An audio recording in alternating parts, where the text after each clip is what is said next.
What's up, everybody? Welcome to episode 1 of what I can assume is going to be hundreds and hundreds of these episodes of Contemplations with Austin.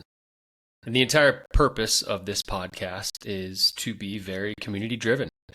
And how this started is I had 40 people submit their ideas, their topics, their questions, things they've been pondering that they'd like to hear me contemplate on.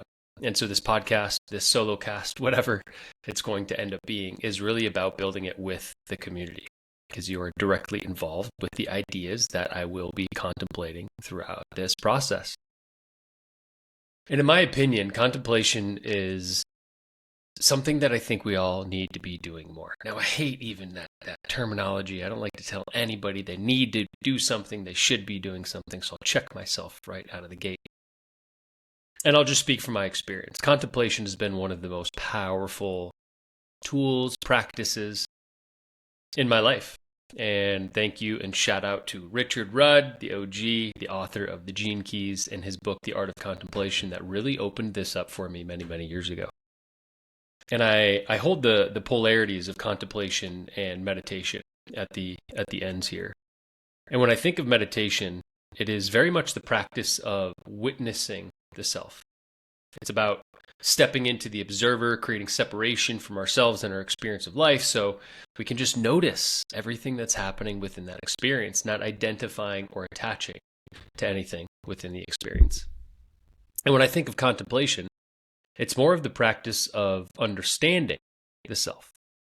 And there's something inside of that where, from, again, my own perspective and opinion, it's so important to understand ourselves at a deeper level before we witness the thing that we don't understand, which is why I am bringing this podcast to the world. And the tagline, we might want to call it, for the podcast is bringing intention back to attention. And the way that I describe contemplation is it is directed attention with intention. So much of our suffering today, especially mentally, is because we don't have a healthy relationship with our mind. Our mind spins, it ruminates, we get lost in the thoughts and the patterns and the noise, and we go into what I call the survival mechanism of the mind, which is distraction. Because the mind is so loud, the thoughts are reoccurring, they're never ending, we tend to shy away from actually building that bridge and healthy relationship with the mind. And without having that healthy relationship with the mind, we eliminate a lot of the gifts that come from the mind as well. The awareness that comes with that awareness of our thoughts, our actions, our behaviors, our choices, the creative capacity that the mind has for us as well. And from that perspective, I think that contemplation is one of the easiest practices that we can bring into our life to start to rebuild a healthy relationship with the mind. Because contemplation isn't about quieting the mind necessarily. It's about giving the mind something specific to focus on, to bring curiosity to deepen understandings of, while letting it do what it does, which is ruminate, which is search, which is seek, which is ask questions. And when we learn to do that in a healthy way, we quite literally understand ourselves at a much deeper capacity and deeper level. And what I thought would be fun about this whole concept, as I've been battling it around inside of my community, and I keep being reflected, like, come on, man, just do it, is I thought it would be really fun to invite the community in to present their ideas, their words, their topics, their questions, and have me contemplate those out loud by bringing this directed focus, this directed attention with a level of intention where I'm specifically going into this curated container to explore these ideas with you. And from my perspective, again, something that really helps me understand myself deeper is when I go into discourse with people. It's been so crucial and important for my life to see myself in the way that I relate to things, how I understand things, how I really integrate things into my life in the perspective, in the mirror of another person telling me what they think about whatever the topic, the word, the question, the exploration might be. Let's talk about God, for example. which is probably one of the most dense topics there could be out there. Maybe dense isn't the right word, but it's very complex at the least. When I hear somebody else describe their own perspective of God, if they contemplate that question out loud with me, I'm going to pick up kernels of wisdom inside of that, where it's like, oh, wow, you just gave me a perspective or a kernel of wisdom, or you were able to put into words something that I have struggled to do the same way, but it's a felt experience for me. And so this is why I'm such a fan of discourse and exploring topics and conversations with people, because I quite literally understand myself more deeply in theirs. And so that is the purpose of this podcast. This is why I want to do this. I keep calling it a podcast. It doesn't feel like it feels like it's a solo cast, because I do have an idea for a podcast that will be coming at some point as well. I'm working on finding a studio here in Austin to shoot, and it's going to be called Normalizing the Supernatural. And yeah, channelers, astrology, aliens, ET, all the wild, fringy shit that I love to talk about as well. But for now, we're going to start here. And my hope for anybody listening that follows along on this journey is to learn more about yourself in the mirror of my contemplations on what you submit. And inside of that, the promise I'm making to myself, at least inside of this, is to be as raw and vulnerable and open and intimate and as exposing as I can. And this is part of what I'm starting to really own and realize is one of my gifts in this life. Is my buddy Tyler calls it my gift of raw authenticity. And it's this ability I have to just put myself on display. And the reason I do it so often and so comfortably now is because every time I speak to a story, an idea, anything that I know that I'm withholding within myself, the second I give that air to breathe, to be seen in front of other people in it, that story no longer has power over me in any way. Shameful, guilting, judging stories that keep us limited from everything that we actually desire to be and want in this life. And so one of my hopes throughout this process with all of you that choose to follow along on this journey, thank you for being here, is in the reflection of how I present and show up, I hope it gives you permission to do more of that for yourself as well, to be more authentic, to be more raw, to be more intimate, to be more vulnerable with yourselves more than anyone, because that's where the path in this journey really starts, is it all starts with the self, which is another reason that I'm doing this. If you've ever been in one of my teaching cohorts, my communities, my calls, a one-on-one container, any aspect of working with me over the last few years, then you'll know how often I talk about the whisper, that we have this guiding force inside of us. And frankly, I don't give a shit what you call it. We can call it the intuition, we can call it the soul, we can call it God, we can call it the higher self.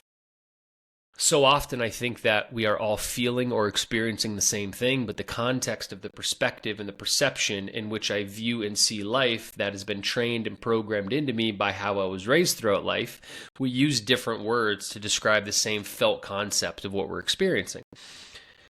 And I think if we really anchored into that, we'd realize that that's what most religions are doing. We're all saying the same thing. I don't ascribe to a religion, but I think you get what I mean. And a lot of times it's just lost in translation. And this is what makes language so fascinating. Is language is quite literally reflecting my belief systems and the paradigm that I inhabit and live within. And so going back to the whisper, I'm sure I will get lost in many tangents as we go through these episodes. One of the whispers that I've been receiving, the first time I came up with the podcast name Normalizing the Supernatural, I was still living in San Diego. So this had to be about 4 years ago. So the idea of podcasting has been in my field for a long time. Now, the idea of doing a solo cast, specifically around contemplations, that came into my field probably 4 months ago, and I haven't stopped thinking about it since. And I'm going through this period of shedding right now where I am just offloading the stuff that is not my highest and best. Where am I still showing up in life out of some requirement I've given myself to do or be something that is not actually aligned with who I am at my core? And this is an invitation for all of us to look at that. Where are we still pretending? Where are we still overexerting our effort in the guise of needing to prove our worthiness? Where are we still pouring time and attention into people, projects, places that are not giving us that same time and attention back?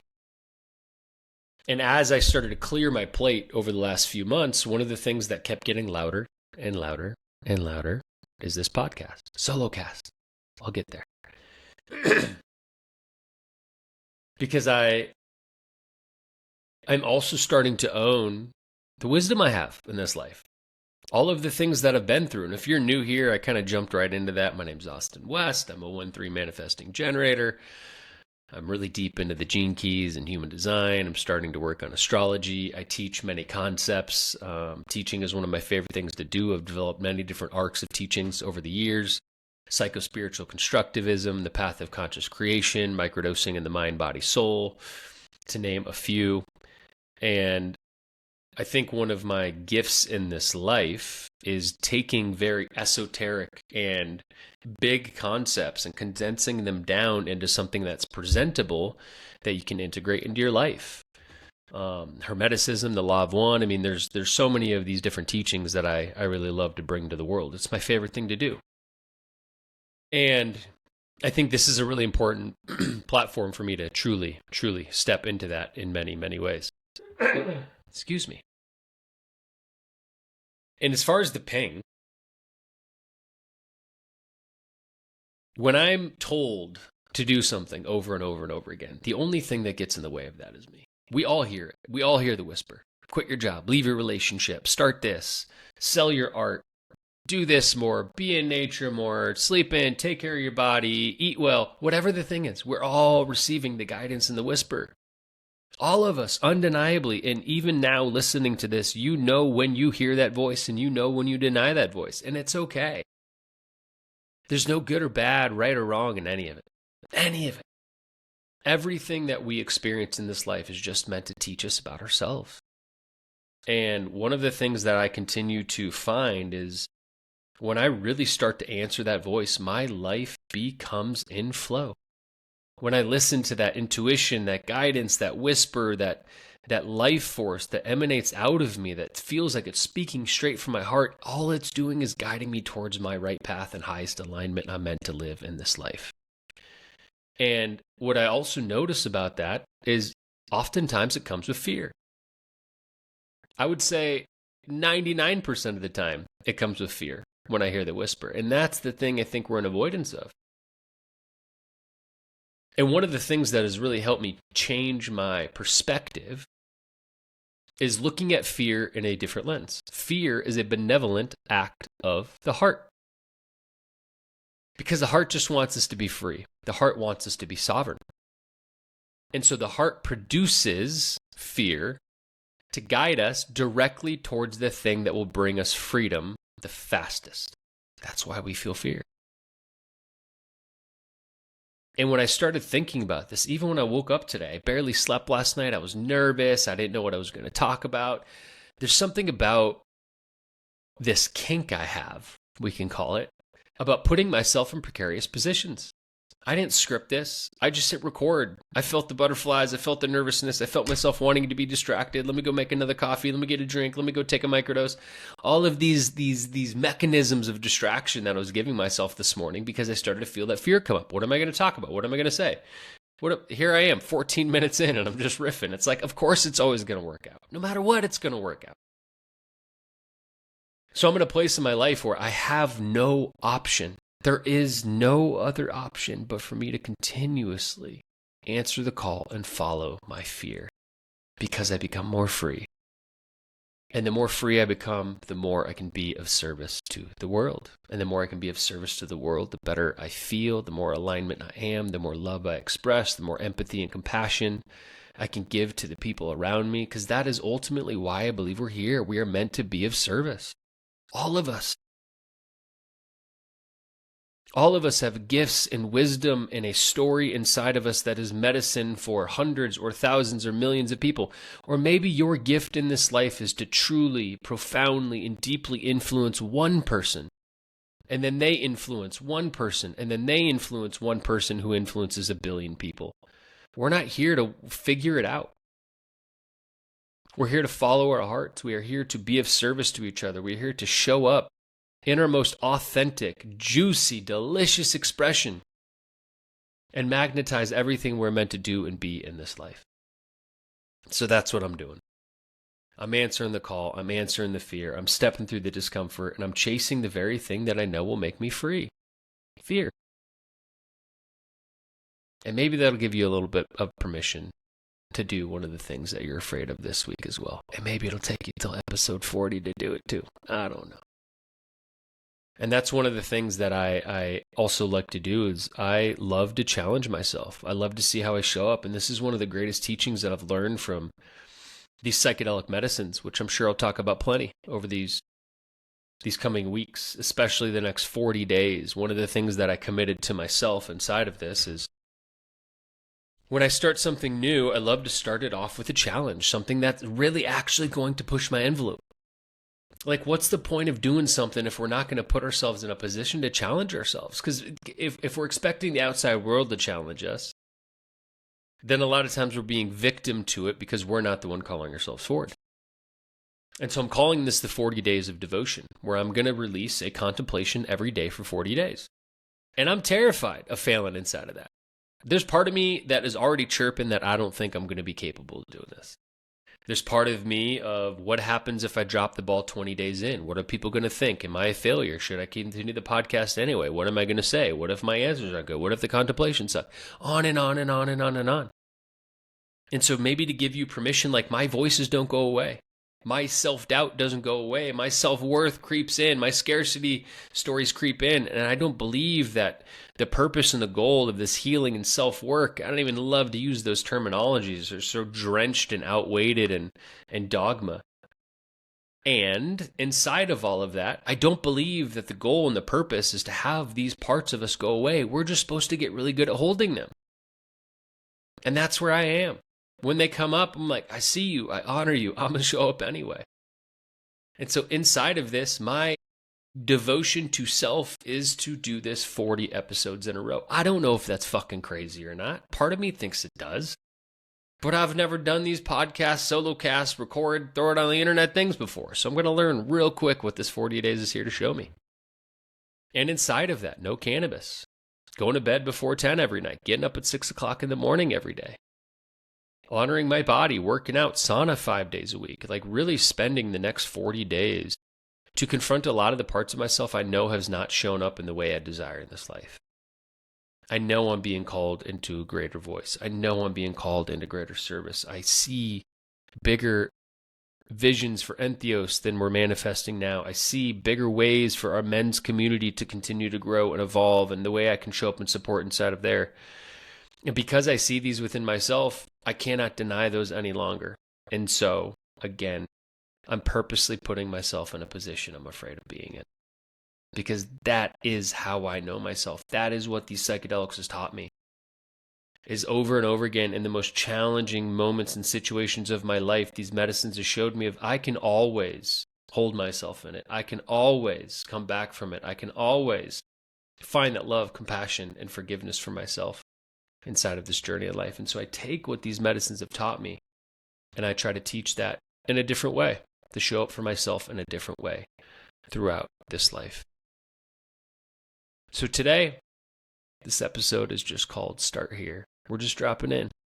We're setting the container, speaking my intentions on what I want this to be. And over the course of the next 40 days, I'm going to go deep into these contemplations on these topics, words, questions that 40 of you, I think 33 submitted 40 topics, have brought forth. And I'm really excited to explore these ideas with you and to start to understand myself deeper in the mirror and the lens and the reflection of the way you all show up in my life.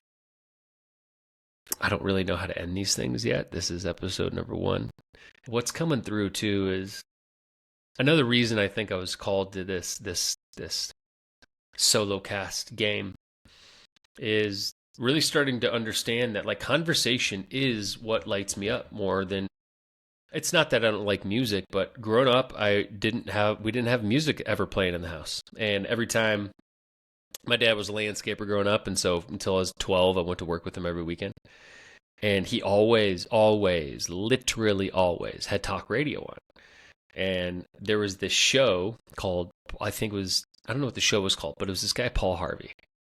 And he would do these, I think they were 30-minute episodes where it'd be some star. I remember the Elvis one really, really clearly, where he would basically tell the story of these individuals' life in the form of a biography, these famous people. And then at the very end, he would tell you their name. So you'd go through this whole thing not understanding who this is. And so the Elvis one was like, yeah, he was in Walmart with his mom for his birthday and he wanted a rifle and she said no and bought him a guitar. And then he goes through the whole journey of life. And at the end, he's like, and you've met Elvis Presley. And now you know the rest of the story.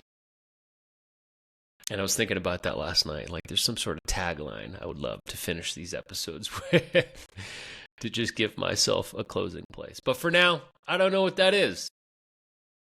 And so maybe we'll figure out what the rest of the story is. I appreciate you all so much for being here. I'm so excited to get into this. Oh, I didn't open up this podcast. The solo cast is brought to you by Entheos Holistics. This is my mission in life. It's to bring the power and the potency of these entheogenic medicines that have done so much for me to other people, to help them meet themselves in a new and different way, to reconnect to the mind, body, soul, because I believe all sickness and suffering is just spiritual disconnection manifest through the mind, body, soul. And this podcast, Solo Cast, is also brought to you by the Coliseum, which is my men's community. We're almost 100 men strong. We do 3 men's group calls a month in there, which are free. And then we also do quarterly retreats. We have an active group chat, just a really beautiful way of men showing up for each other and helping each other build our mission, visions, and purposes in this life. So my mission is Entheos. My vision is now this Contemplations with Austin podcast, where I get to speak to my vision of the world. And my purpose is the men's work. Such an honor to drop in with you. Thank you all who follow along with this journey. And I can't wait to see what comes next. Have a great day, y'all. Love you.